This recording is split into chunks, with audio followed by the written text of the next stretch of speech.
둘이 앞에 야구 취재 49년 두 베테랑 기자의 묵직하고 예리하고 어디서도 볼 수 없는 고급스러운 분석과 전망 최강 볼펜의 이용균입니다. 한성호 기자 나오셨고요. 네, 안녕하십니까. 언제나 작품성 최강 볼펜의 한성호입니다. 저희 박찬호 영화 같은 건가요? 딱 예, 작품성을 최우선으로. 놓지 말아야죠. 이번에 근데 흥행이 중요하지만 어쩔 수가 없다는 흥행과 작품성 모두 노리겠다라는 말씀을 하셨더라고요. 저희도 흥행과 작품성 모두 노릴 테니까 좋아요 많이 눌러주시고 요즘에 새로 나온 하이프 이것도 많이 눌러주시고요. 자, KBO 리그 2025 시즌 5강 윤곽이 드러나고 있습니다. 일단 선두 LG의 매직 넘버는 줄지 않고 있어요. 여전히 5로 남아있는 가운데 25일 경기 치르기 전까지의 1, 2위 간 승차는 2.5경기 차. 요 상태로 금토일 미보한 미리 보는 한국 시리즈가 대진에서 남아있는데 어떤 승차로 시리즈에 도입하게 될지 굉장히 흥미진진한 상황이고 다른 한편으로 이제 5강 탈락팀이 거의 가시화되면서 5강까지는 순위가 아직 정해지지 않았지만 어느 정도 윤곽이 나온 게 아닌가 싶습니다. 7위 롯데가 24일 경기에서 삼성에 4대5로 패하면서 트래직 넘버가 2까지 줄었어요. 이제 뭐 앞에 팀들이 두 경기만 이겨버리면 롯데의 가을 야구가 어려워지는 거고 8위 기아는 트래직 넘버가 1입니다. 요거 트래직 넘버 1인데 이 1이 그냥 5강 확정 1이 아니라 5위 KT가 전패할 경우에 기아가 나머지 전승하고 요러면 타이브레이커가 열리는 조건이어서 두 팀이 사실상 좀 어려워진 게 아니냐라고 예상할 수 있을 것 같습니다. 전년도 챔피언 이듬해 가을 야구 못 간 게 기아 역대 7번째.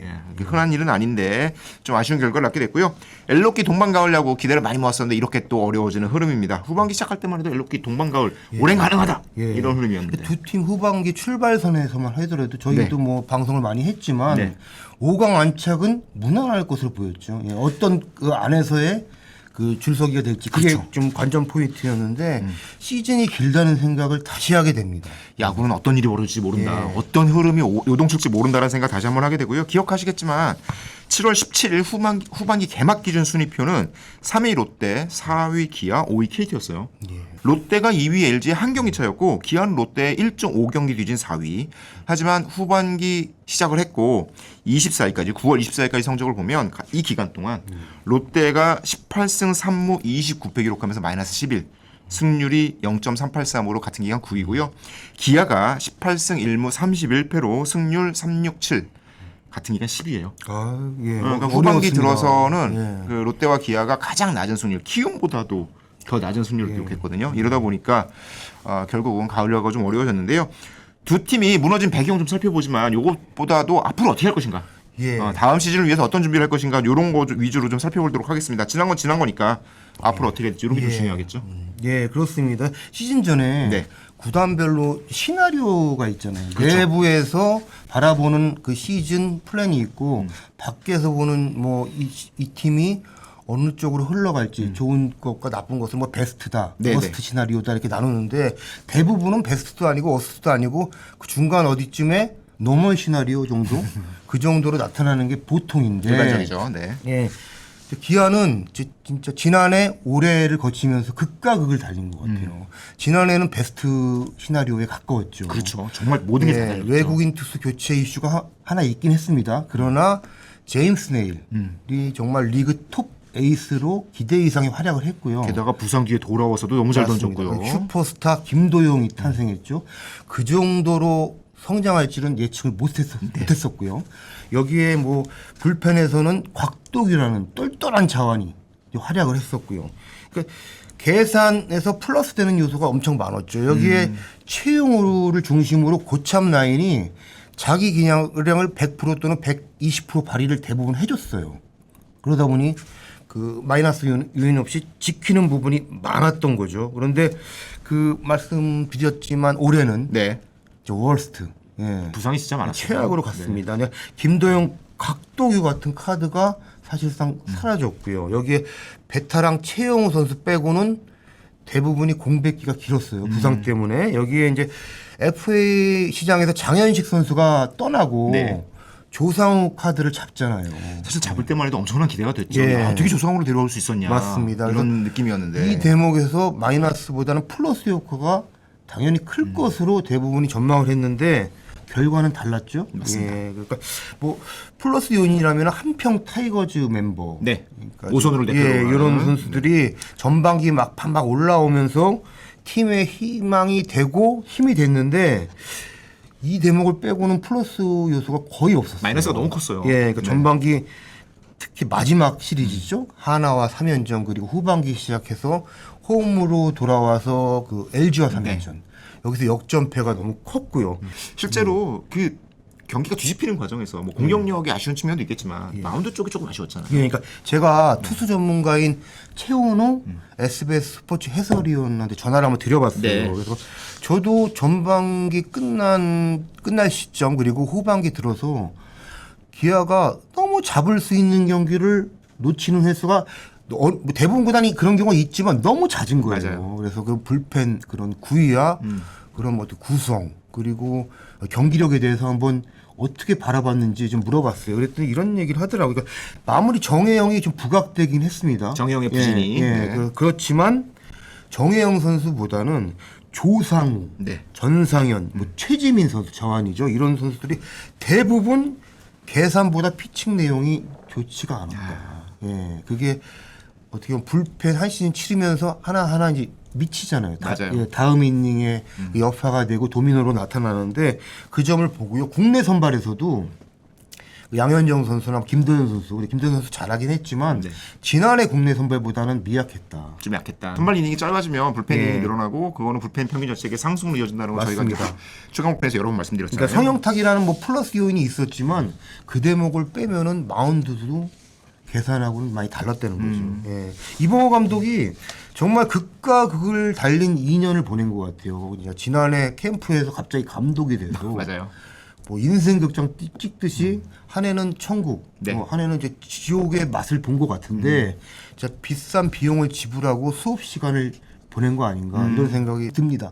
일단 뭐 부상 선수들이 많이 발생을 하면서 새로운 얼굴들이 많이 투입이 됐고 예. 그걸 통해서 얻은 일종의 뎁스 강화 효과가 없는 건 아니니까 예, 예. 이런 걸 바탕으로 기아가 내년 시를 준비해야 될 것 같은데 주전 선수 부상 가운데서도 성장 선수도 있고 그리고 FA가 많잖아요. 예. 이런 기아가 올 시즌을 통해서 얻어야 할 그 소득과 함께 스토브리그에 풀어야 할 숙제가 좀 많아 보여요. 예, 그러니까 뭐 오프 시즌 들어가면은 뭐 선수 들어가고 나가고 하잖아요. 네네. FA 시장도 있고 그밖에 또 뭐 보류 선수 제외되는 선수를 뭐 잡아오기도 하고요. 네. 이런 변화가 있을 텐데요.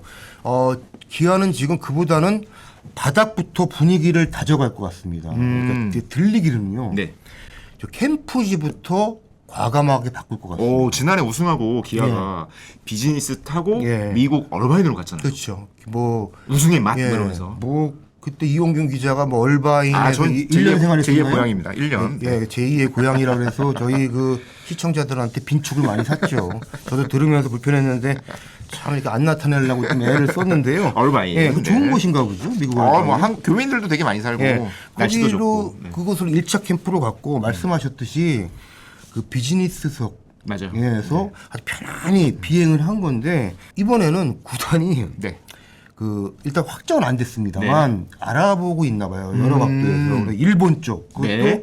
외부와 접촉면이 굉장히 적은 섬 아일랜드 섬. 네, 그런 곳을 알아보고 있다는 얘기까지는 제가 들었습니다. 약간 공포의 여행구단 느낌 나는 것 예, 같기도 그러니까 하고. 올드팬은 아시겠지만 이현세 그 만화가의 네. 대가시죠. 이분이 쓴 공포의 구단. 이거 공포의 구단이 어디서 훈련하는지 아세요? 제주도 뭐 이런 데 아니었나요? 제주도만 해도 좋죠. 거기는 관광지인데요. 제주도에서 한참 내려가서요. 네. 거기 무인도. 근데 만화니까 가능한 얘기인데 거기 야구장도 없이 막 모래밭에서 막 그냥. 통나무 들고 근데 갑자기 거기서 구위가 좋아지고 타격이 잘 되지 않을 텐데 만화니까. 근데 일본은 어느 섬을 가더라도 야구장 다 있고. 야구장이 네. 잘 돼 있습니다. 네, 네, 그러니까 네.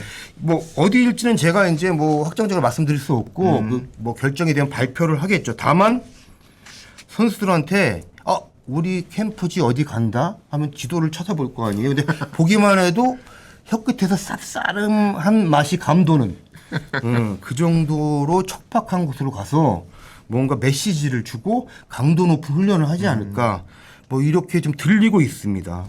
예전에 그 SK 와이버스 선수들이 예. 고치하면 입에 쓴맛이 돌듯이 예, 그런 맞습니다. 느낌의 훈련지가 되지 않을까 싶은데 일종의 뭐 사자성어로 치면 와신상담 같은 예, 느낌이에요. 맞습니다. 그 구단이나 그쪽도 방향성이 있겠지만 그룹에서도 네.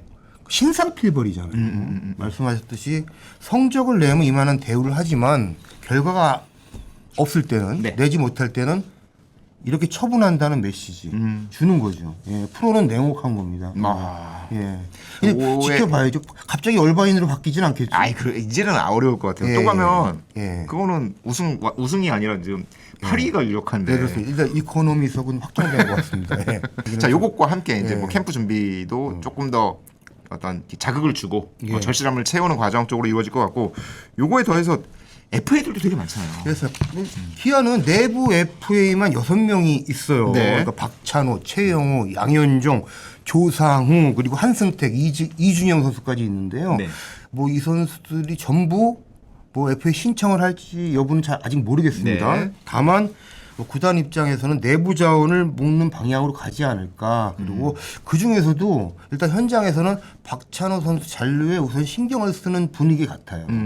때마침 각 구단의 조금 방향성을 알 수 있는 KBO 제도 하나가 바뀌었죠. 바뀌었습니다. 예, 뭐 수요일이죠. 경쟁 균형세. 그래서 셀러리 캡 제도가 바뀐다.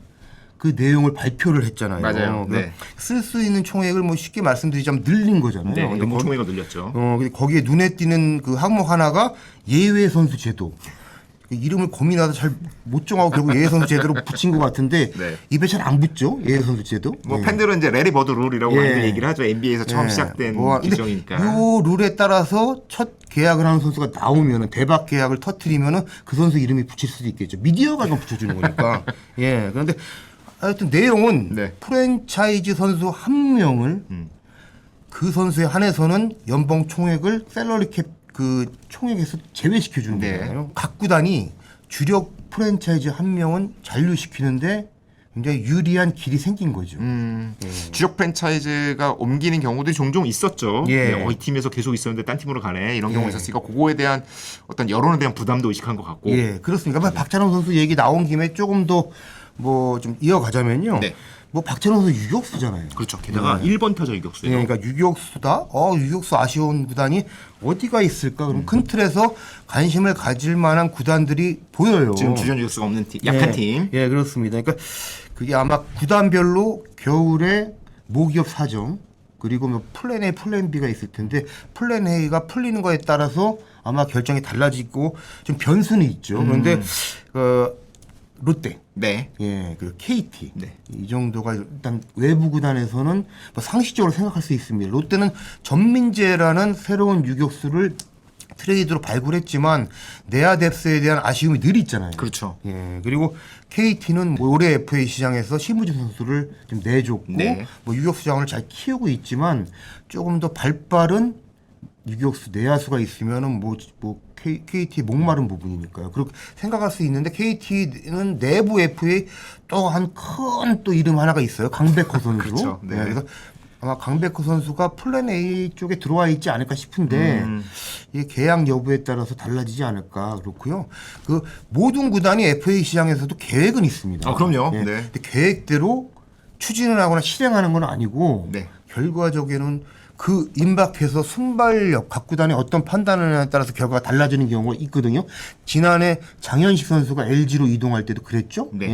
그러니까 그건 지켜봐야 될 문제고 지금 예단할 수는 없습니다. LA 다저스의 앤드류 프리드먼 사장이 그 얘기했어요. 예. 그 FA 시장에서 합리적으로 판단하면 항상 3등한다.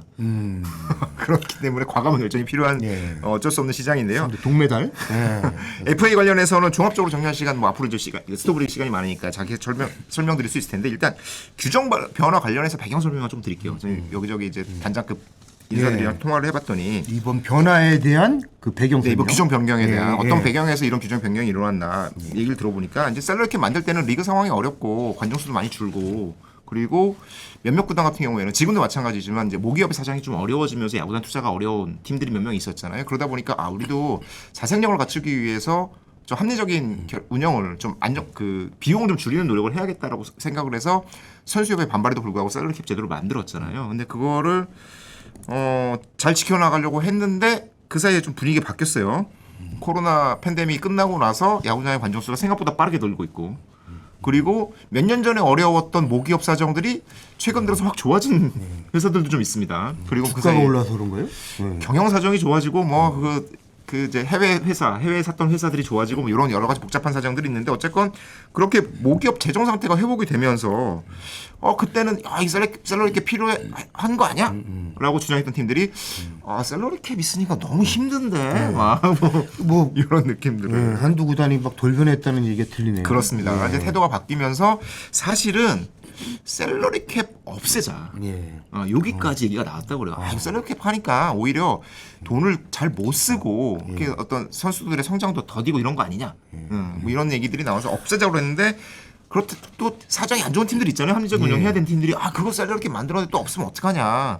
이게 뭐 이럴 때 저렇고 저럴 때 저렇고 이렇게 하면 안 된다. 그래서 간신히 셀러리 캡을 유지를 했는데 그 셀러리 캡 유지의 키가 된 제도 하나가 예외 선수 제도. 그런 것 같아요. 이거 없으면 아예 그냥 셀러리 캡 하지 말자라는 의견도 있었는데 요거를 통해서 그나마 셀러리 캡을 유지하고 폭우 좀 올라가고 뭔가 타협점으로 나온 제도 아닌가 싶습니다. 다만 이 예외 선수 제도가 이 프랜차이즈 선수들의 연봉 그 FA 금액 높이는 데는 굉장히 레버리지가 될 것 같아서 사실 이 혜택을 받는 선수들이 많지는 않거든요.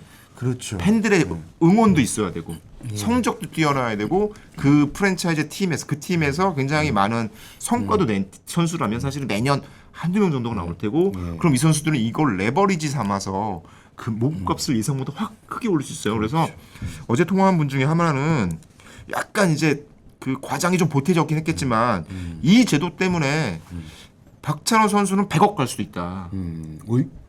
이번 시장 FA 나온 선수 그러니까요. 박찬호 선수가 프랜차이즈 스타고 기아에서 빠질 수 없는 선수고 이러다 보면 레버리지를 막 크게 심어서 딴 팀 가면 욕먹고 뭐 게다가 셀캡 제한도 안 받고 구단이 방어할 논리가 하나 줄어든 거잖아요. 그렇죠. 그렇게 계산이 되면 뭐 그런 것까지 나올 수 있다. 여기에 더해서 주전급 프랜차이즈 선수들을 대규모 보유하고 있는 에이전트 회사가 하나 있잖아요. 그렇죠. 그 회사에게는 굉장히 큰 이득이 될 것이다. 라는 전망도 나오고 있습니다. 반면 중급 이하 FA들에게는 굉장히 좀 혹독한 규정이 되지 않겠나. 이렇게 일단 이런 설명해드리고 다시 한번 FA 제도나 뭐 시장에 대해서는 뭐 시즌 끝날 때쯤 해서 다시 한번 정리할 시간이 있을 테니까 그때 자세하게 설명드리도록 하겠습니다. 그렇습니다. 자, 여기까지 하고 이제 기아 얘기했잖아요. 롯데 얘기로 넘어가 보시죠. 이제 말씀드렸듯 롯데는 후반기 시작 때 2위와 한 경기 차였던 3위였는데 앞서 살펴본 대로 후반기 들어 성적이 기아보다 살짝 높은 9위의 성적이었어요. 저는 올 시즌 롯데 야구를 돌아보면 인상적인 장면 하나가 떠올라요. 후반기 개막 직후인 7월 19일 잠실 LG전. 근데 제가 7월 20일 잠실 야구장에 취재를 갔는데요. 그날도 LG전이죠. 근데 그 미디어 브리핑 시간에 김태형 감독이 질문 하나를 받았어요. 그 7월 19일 그 토요일이었는데 전날 데이비슨 선수를 왜 5회만 던지게 하고 바꿨어요? 이런 질문이었습니다. 그러니까 5이닝 동안 5안타 1실점이었고 그리고 롯데가 3대1 리드 상황 투구수는 86개였습니다. 한 이닝 정도는 충분히 갈 수 있는 외국인 투수면은 무조건 맡기는 게 보편적인 선택이죠. 그런데 김태형 감독의 그때 답변이 데이비슨이 최근에 5회를 넘기고 6회 들어가면은 조금 안 좋아지고 좀 맞는 경우가 많아졌다. 그래서 조금 더 확실하게 가기 위해서 좀 불펜 승리조를 조기에 투입했다는 취지의 좀 얘기를 했거든요. 저는 그 얘기를 들으면서 그 벤치의 신뢰도 데이비스 선수에 대한 그 믿음이 이 정도구나. 웬만하면 외국인 투수 하나 바꾸겠다. 이런 생각이 들었는데 결과적으로 바꿨죠. 벨라스케치 선수. 그리고 뭐 사실은 기대했던 그 스탯이나 뭐 결과는 나오지 않았습니다. 근데 사실 그 조금 더 돌아보면요. 롯데는 시즌 전 그 전문가들 뭐한테 뭐 질문을 던져보면 10명이면 10명 모두가 5강 밖이나 아니 5강 끄트머리 전력으로 평가를 했잖아요. 5강에 바짝 붙어서 경쟁을 할 수 있는 정도 수준까지. 이용수 기자도 한 5위 정도로 했나요? 제가 5위에 안 넣었던 것 같아요. 저도 5위 밖에 나갔던 것 같은데요. 그에 비하면은 너무 잘했죠. 아까 말씀하셨듯이 전반기를 마치고 2위 LG와 한 게임 차밖에 안 나는 3위였단 말이에요. 너무 잘했어요. 그러니까 뭐 전반기 끝나고 보니까 1, 2위가 시야에 들어왔습니다. 김태형 감독이 한국 시리즈를 7회 연속 치른 사령탑이라 그럼요. 야망이 그쯤에서 생겼을 것 같아요. 이미 절반이 넘어간 시점인데. 그렇습니다. 결과적으로는 그 다음 그 시간부터는 이상과 현실의 차이가 뭐 나타난 건데요. 롯데가 어쨌든 준비를 잘해서 뭐 자동차로 비유를 하자면은 2000cc 안정된 중후한 세단으로 그냥 잘 달려왔어요. 네. 예, 그런데 그 고속도로가 환하게 앞이 보이다 보니까 악셀을 스포츠카처럼 밟아버린 거 아닌가. 예. 그러니까 어쨌든 아주 적절한 비유가 탈이 아닐까 나죠. 싶은데. 탈이 나죠. 네. 저는 스포츠카는 못 타봤습니다. 예. 워낙 또 검소 없어서 아이, 검소하기도 설마. 하고요. 아이고, 왜 그러세요 또. 예, 그렇습니다. 근데 뭐 벨라 얘기를 좀 듣긴 했죠. 실제로 벨라에 대해서 벨라스케즈가 기대를 많이 모았잖아요. 예. 메이저리그 38승이나 거뒀고 돌아와서 데이비슨보다 사실은 조금 더 긴 이닝을 압도적으로 치러줄 수 있다면 사실은 전반기 때까지만 해도 롯데 불펜에 어느 정도 사용량이 좀 많았거든요. 예. 그런 걸 고려하면 선발진에서 이걸 버텨줬을 때 후반기 불펜 운영이 조금 더 잘 돌아가고 긍정적으로 해석할 수 있는 여지는 굉장히 많았어요. 예. 근데 하지만 결정적으로 벨라스케즈가 그 기대만큼의 피칭을 하지 못했다는 게 결정적인데 그 다른 구단의 외인 담당들 있잖아요. 외인 담당들도 벨라스케즈 계속 레이더 안에 두고 있던 선수고 네, 맞습니다. 한국에 올 수 있으면 당연히 데려와야 되는 선수니까 왜 이렇게 됐을까를 몇 명한테 물어봤거든요. 그랬더니 다들 모르겠다. 이렇게 못 돌릴 선수는 아니다. 추정하기로인데 물론 이제 저는 롯데 밖에 분들에게 여쭤봤으니까 롯데 내부에서 어떤 평가를 할지는 조금 더 살펴봐야 되지만 리그 적응에 조금 어려움을 겪은 게 아니냐. 그러니까 이를테면 그런 거죠. 리그 적응에 좀 시간이 걸리는 스타일일 수 있다. 어떤 선수는 KBO 공인구 딱 만져보자 이건 내 스타일이야 하고선 막 더 공 빨라지고 RPM 높아진 선수도 있잖아요. 반대로 그렇지 않은 선수도 있고 그래서 중간에 교체한 것이 아니라 처음부터 벨라스케스를 뽑아서 캠프를 치르고 들어왔으면 꽤 좋은 활약을 할 수 있지 않았을까 이런 분석들을 하더라고요. 그래서 다들 외국인 담당자들의 항상 가장 큰 고민이 그거잖아요. 시즌 중반에 바꿨을 때 어떻게 갈 것인가. 그래서 역시 시즌 중간에 선수 교체하는 건 굉장히 큰 리스크를 안고 하는 모험이다. 이런 얘기를 입모아서 했습니다. 그렇습니다. 요즘 네. 그 사진하고 실물 다른 경우가 많잖아요. 많죠. 예. 네. 기술이 좋아졌어. 예, 그것도. 이영준 기자도 예전에 사진 보고 딱 보고 이게 언제적 사진인가 제가 좀 물어본 적도 있었던 것 같은데요. 네. 벨라 스케치도 마찬가지예요. 네. 다른 구단도 벨라 스케치 영상을 봤죠. 봤죠. 만약 선택하고 계약만 안 했을 뿐인데 네. 그런데 영상에서 봤던 모습하고 여기 그 KBO 리그 마운드에서 던지는 모습은 굉장히 달랐습니다. 달랐던 건 사실이고 그 데이터 자체도 다르게 나왔고요. 네. 그런 부분은 굉장히 좀 미스터리하고요. 어쨌든 롯데는 전반기에 그 갖고 있는 전력의 100%를 다하거나 120%까지 했다. 선수들이 빠졌을 때 그 자리를 채운 선수들이 사실상 120% 예, 그거는 맞습니다. 그 여러 자원이 제 역할을 한 건데 그러다 보니 반대로 그 자리에 문제가 생기면은 뭔가 공백이 더 커 보였던 것 같아요. 그러니까 뭐 후반기 들어 악재가 하나씩 나오는데 네. 그게 한꺼번에 겹치죠.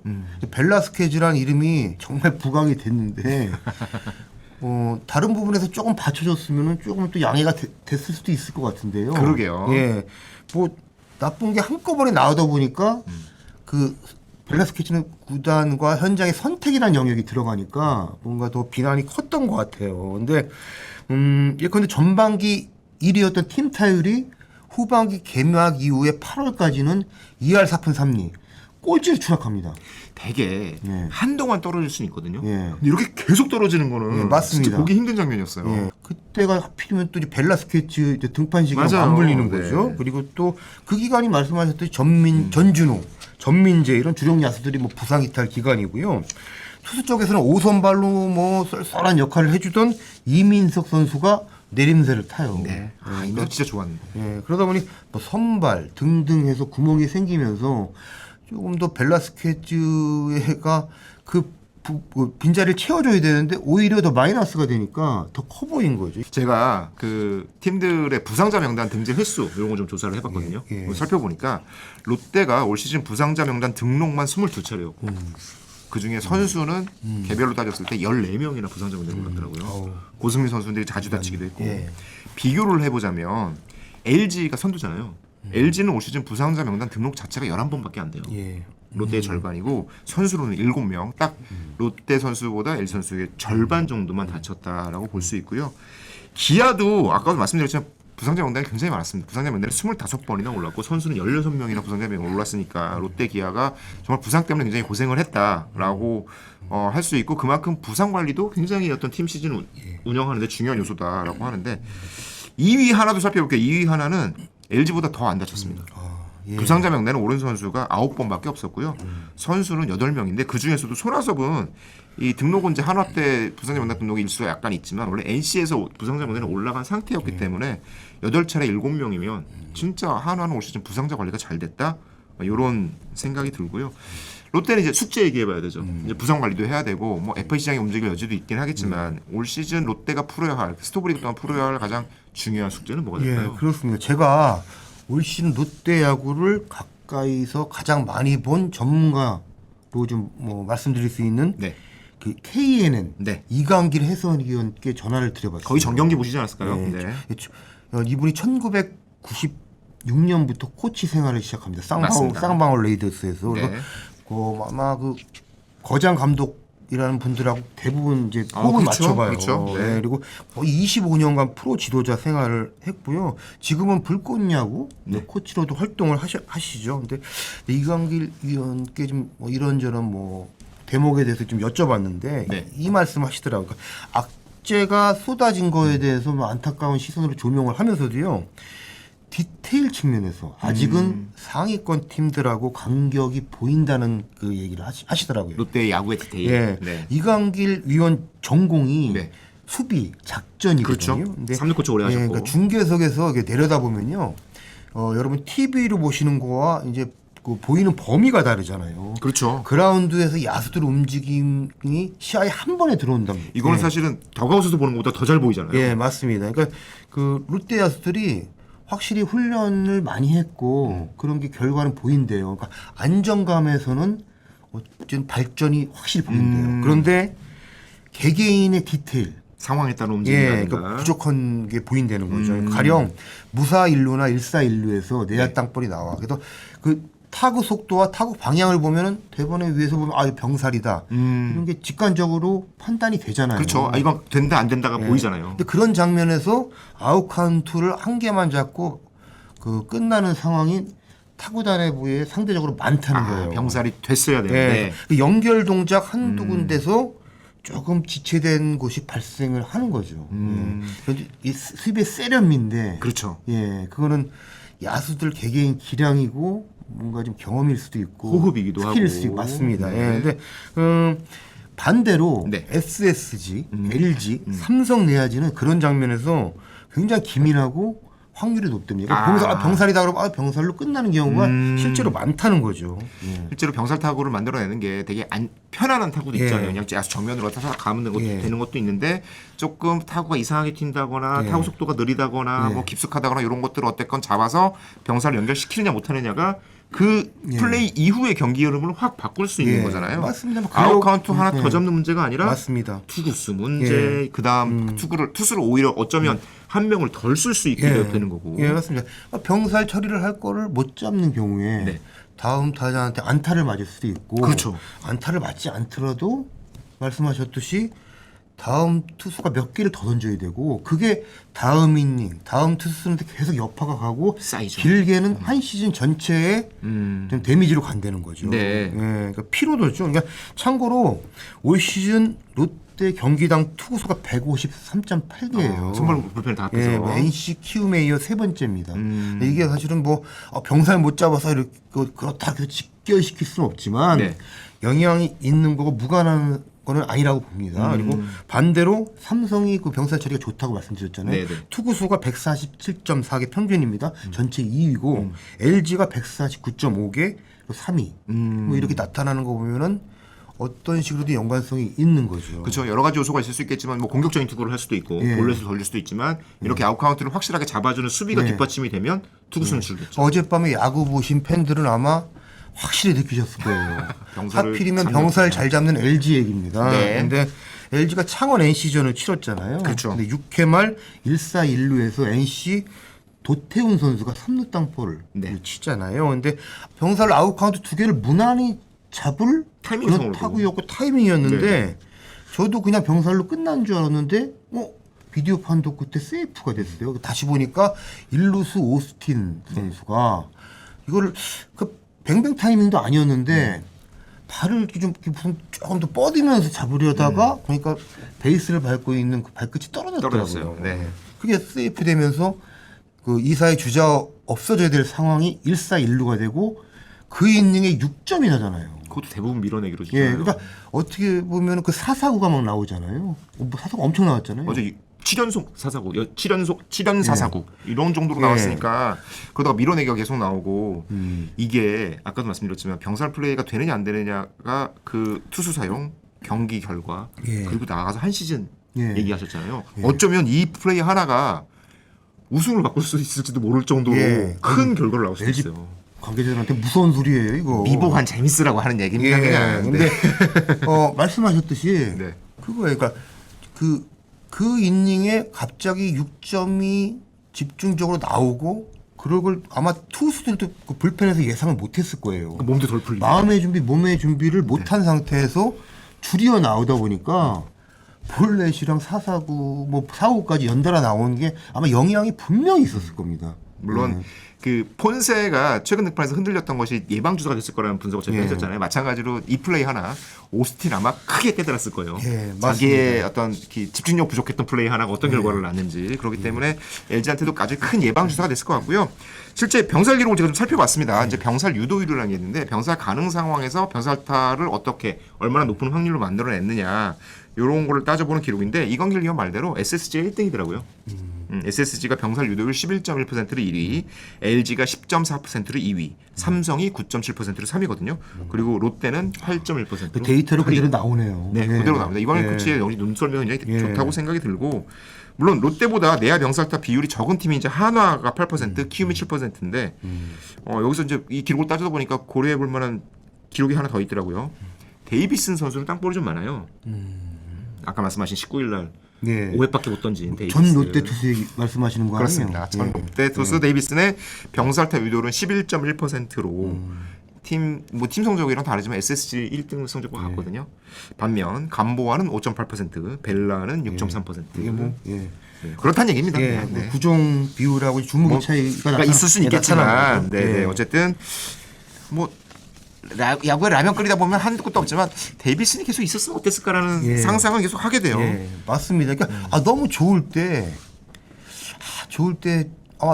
김태형 감독이 3위만 하더라도 5강만 올 시즌은 롯데가 진출을 했더라도 이거는 뭐 굉장히 다음 시즌이란 발판이 될 수 있었는데 롯데 팬들에게도 아주 큰 선물이죠. 위기가 보였던 것 같아요. 아까 말씀드렸듯이 차를 타고 가는데 앞에가 저쪽에 좀 뭐 바리케이트랑 조금 이렇게 좀 장애물이 있었는데 그게 안 보였던 것 같습니다. 롯데가 이제 앞으로 어떤 준비를 할지 기아는 좀 아까 전에 이제 공포의 구단 사례를 말씀드렸는데 이제 김태형 감독은 지난번 영상에도 말씀드렸지만 청부사로 롯데 지휘봉을 잡았는데 2년째까지 가을 야구를 못한다. 이거는 조금 장애가 될 수는 있습니다. 풀어가는데 다만 구단 윗선에서 어떤 판단을 할지 어떻게 올 시즌을 평가할지 그게 첫 단추가 될 것 같아요. 그래서 김태형 감독 리더십에도 조금 영향을 미칠 것 같고요. 그게 이제 FA 시장이나 이런 데서 외부 영입 의지 그리고 코치 중 구성까지 연결이 될 것으로 보입니다. 좀 지켜보시고요. 아마 롯데가 지금 뭐 거의 막다른 골목까지 왔는데 아마 그 다음 시즌이나 출발선도 바로 이어지지 않을까 그런 생각도 하게 됩니다. 롯데도 그 기아 가는 섬에 같이 갈까요? 아니 섬도 뭐 그게 두 구단이 같이 가면 또 기자들 몰려서 좋지 않아요. 참고로 말씀드리면 이제 롯데 기아가 부상 선수가 굉장히 많았잖아요. 근데 부상 선수가 더 많았던 팀이 삼성이었어요. 삼성은 29차례 부상자 명단에 올랐고 선수로도 18명이나 부상자 명단에 올랐는데 어쨌건 굉장히 넓은 뎁스를 활용해서 팀을 잘 이끌었고 가을 야구가 많이 가까워졌잖아요. 이런 거 고려하면 진짜 부상 관리, 부상 어떻게 다치더라도 최소화하고 얼마나 잘 회복시켜서 끌어올리느냐. 이게 구단 운영 입장에서는 굉장히 중요한 요소인 것 같다. 그 과정에서 그럼 박진만 감독은 계약 기간이 끝나는데 어떻게 될 것인가. 이것도 스토브리에게 되게 중요한 화두가 될 것 같습니다. 기아가 섬을 알아보고 있다는 얘기를 제가 듣긴 했는데 하와이는 아니겠죠. 괌, 사이판 뭐 이런 데. 저희 취지랑은 좀 다른 그런데 저희가 그럼 정정 방송하겠습니다. 하여튼 기아가 바닥부터 다지고 있다. 네. 롯데도 아마 와심 상담하는 시간이 있을 것 같다. 이런 얘기 전해드리고요. 추후에 진행되는 얘기는 저희가 취재 잘해서 네. 한번 잘 정리해서 전달하고 프로그램 만들도록 하겠습니다. 최근 그 볼펜신 여러분들의 성원 덕분에 조회수가 조금 오르고 있어요. 구독자 수도 조금씩 늘고 있고. 근데 아직 만족하지 못하죠 저희는. 예, 저희는 스틸 헝그리. 그렇습니다. 쇼박스, 너덜트. 너무 높은 데 같은데. 저는 좀 장르가 다르긴 합니다. 네. 거기까지 가려면 100만 넘어야 되는 거 아니에요? 네. 어쨌든 볼펜신 여러분이 많이 도와주실 거라 믿고 저희는 재미있는 소식 깊이 있게 취재해서 여러분께 잘 전해드리도록 하겠습니다. 감사합니다. 네, 감사합니다. 쇼박스가 왜 나왔죠? 그죠? 배고 싶다 쇼박스.